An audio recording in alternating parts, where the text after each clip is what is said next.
Hello everyone, I'm George Myland. So welcome back to my channel. This is about the illegal American attacks on the Bolivarian Republic of Venezuela and the blockade against the same. Well, it's quite shocking. It's been going on for some time. Horrifying, but typical. The United States has been doing this sort of stuff for the late since the late 19th century. I can't remember there was which corollary it's called. There's a Monroe Doctrine and there's a whatever is corollary. Really, they believe they are entitled to interfere in other countries when no one's are not allowed to say boo about them. Well, no matter what they do, even externally, let alone internally. So they jealously guard their own independence, but they violate that of other countries, regarding the Caribbean as little more than an American lake, and the Gulf of Mexico, and as Trump would say, the Gulf of America. And it's true that toponyms change, and there's more than one name for many places, and I usually don't mind using either name. Like to use both usually, but in this case, I'm going to have to insist on saying Gulf of Mexico. So in saying all this, I hold no brief for Nicolas Maduro and his socialist dictatorship, a particularly pernicious one. I recognize he has been a cataclysmic president of his country. I wouldn't be sorry to see him go, replaced with a right wing government, a centrist government, maybe even a reasonable left wing government, something ideally democratic government. You could get a bit worse than him, but not that much. So it's a false dichotomy to say you either approve of American aggression or you're a shill for the Maduro regime. I'm not. If the Venezuelans will remove him somehow, that's different. Perhaps some of them have requested help from outside, and I know that he's scarcely a legitimate ruler. But international law is still what it is. So, and the United States has even announced that they've launched an attack there. That they blew up something in the dock area, an explosion. Did they kill anyone? He claims it's drugs. We don't know, and he's got not give us any more specifics on the place where this happened. Venezuela's got quite a long coastline. A drone strike, some people have said. Wow.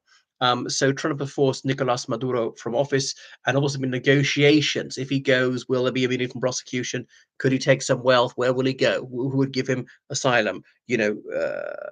Cuba, Russia. Russia's got its collection of failed presidents and so on. The United States saying that he's behind narcotics. Well, that may be true. That there would be rather more credibility for Donald Trump if he hadn't pardoned another leader who was a major narcotics dealer and things like that. If Trump wasn't mobbed up. Whom did he use to buy his cement from in New York City? It was Fat Tony Salerno, and it wasn't the best quality and it wasn't the best price, but it was to stay on the right side of the mob and inviting known gangsters to his wedding. And so it goes on. Well, he's had three weddings. Okay, which one? So there were over 30 boats which have been attacked by the US Navy, murdering fishermen and sailors, more than 100 people murdered. And I use that word advisedly, because to kill an enemy combatant in a war is not murder, no matter which side you're on, the good side, the evil side, the side that didn't start it. I accept soldiers who kill each other in combat are not murderers. That's a lawful killing. Russian soldiers, and I'm totally against Putin's illegal war, who kill Ukrainian soldiers in a battle are not murderers. That is lawful. There's no dispute about that. But when you deliberately target civilians, knowing them two civilians, unarmed people in a boat fishing, even allegedly trafficking drugs, even they really are trafficking drugs, it's not lawful to blow them up for that. You could apprehend them, put them on trial. They could be found guilty and sentenced to prison or whatever. In some countries, even execution. That would be completely different. But we've got no proof, and in some days, not even evidence that people are carrying drugs. Imagine if everyone who was suspected of trafficking drugs in the United States was killed. I mean, how many tens of thousands of people would be killed, and a lot of them would be innocent. But somehow, Americans are a superior species. The rest of us are just subhuman.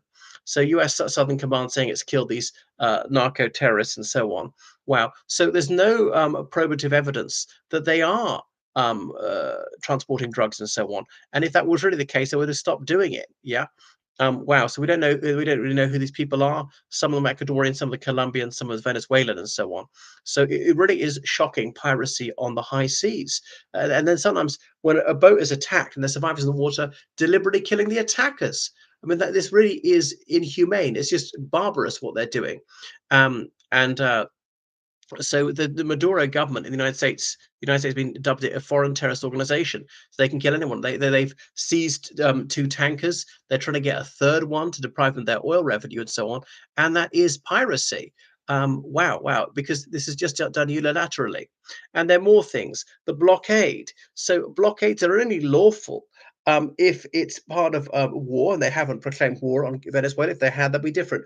Or indeed, it was approved by the United Nations Security Council, because the UN Charter, Article 2.4, outlaws threatening or using force against the territorial unity or indeed the independence of any sovereign state.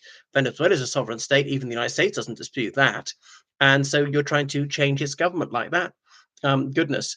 Moreover, there's an international covenant on civil and political rights, which the United States has signed and indeed ratified. So it's certainly incumbent on the US, says you mustn't introduce measures which would breach fundamental human rights, where such as execution without trial, that being murder of those unfortunate fishermen.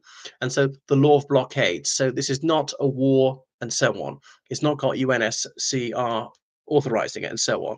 So these are economic sanctions trying to prevent Venezuela getting its assets overseas, selling things like that. It's not sanctions. Sanctions saying we won't buy it, we won't sell to you, or we might have economic sanctions on others. Actually, seizing their boats, which their tankers they lawfully own, preventing the freedom of the seas. That is a breach of international law and so on.